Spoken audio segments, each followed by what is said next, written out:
kita terletak di Tiga Lempeng. Ini ada BNPB juga sumbernya. Pertemuan di Tiga Lempeng aktif bumi, Indo-Australia, kemudian Pasifik, menimbulkan jalur gempa bumi dan rangkaian gunung berapi atau disebut dengan Ring of Fires. Kemudian bentuk kepulauan dan tingginya aktivitas seismik di Indonesia. Kemudian secara geografi terletak di daerah iklim tropis dan memiliki 2 musim dengan ciri perubahan cuaca, suhu, dan arah angin yang cukup ekstrim. Nah, banyak daerah yang rentan terjadi kekeringan akibat dari fenomena El Nino La Nina. Kalau kita sering lihat apa yang terjadi dengan lahan gambut ya, terutama kebakaran ya pada tahun 2019 tuh, let's say 1997 paling parah ya, dan 2016 misalnya itu parah ya, itu disebabkan oleh El Nino namanya. Kemudian juga memiliki beragam etnis, agama dan kepercayaan yang mempengaruhi pada kemampuan dalam penanggulangan bencana. Itu next slide please. Di Indonesia ya, kita punya kondisi geologis, geografis, hidrologis, sosiologis tadi yang menjadikan Indonesia rentan terhadap bencana. Bencana pun ada dibagi-bagi, itu paling tahu orang BNPB ini. Alam dan alam, ada bencana sosial, itu ada diatur dengan undang-undang konflik sosial juga tentang konflik sosialnya ya. Kemudian ada pandemi COVID-19-nya juga ada bagian dari bencana. Kemudian mengingat korban terbesar dari bencana adalah orang-orang yang kurang akses, kelompok-kelompok marginal, dan kelompok-kelompok yang rentan. Itu harus kita garisbawahi dalam menyebut ya, mengkaji Indonesia ini adalah prone to disaster ini. Selanjutnya.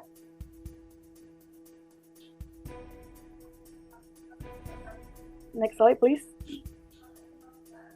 Nah, mengapa desa gitu ya? Mengapa desa? Karena kejadian bencana ini ya mengakibatkan banyak orang-orang yang kurang akses tadi ya, banyak akhirnya menderita. Mereka menjadi korban, menimbulkan jumlah penyandang disabilitas atau dulu namanya penyandang cacat ya, sekarang namanya adalah penyandang disabilitas, menjadi bertambah ya. Kemudian ternyata korban perempuan itu lebih banyak dibanding laki-laki. Kemudian lebih banyak juga menimpa pada kelompok-kelompok yang usianya tua ya, atau elderly dan bahkan anak-anak.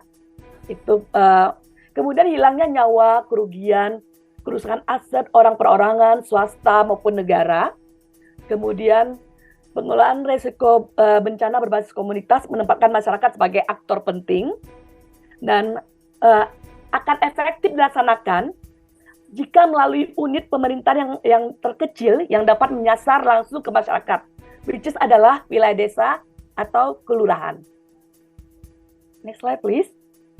Aduh, saya lagi batuk. Nah, ini ada beberapa dasar hukum ya. Dasar hukum dan ada beberapa peraturan pelaksana lainnya. Yang ini adalah Sendai Framework for Disaster Risk Reduction 2015 sampai 2030. Ini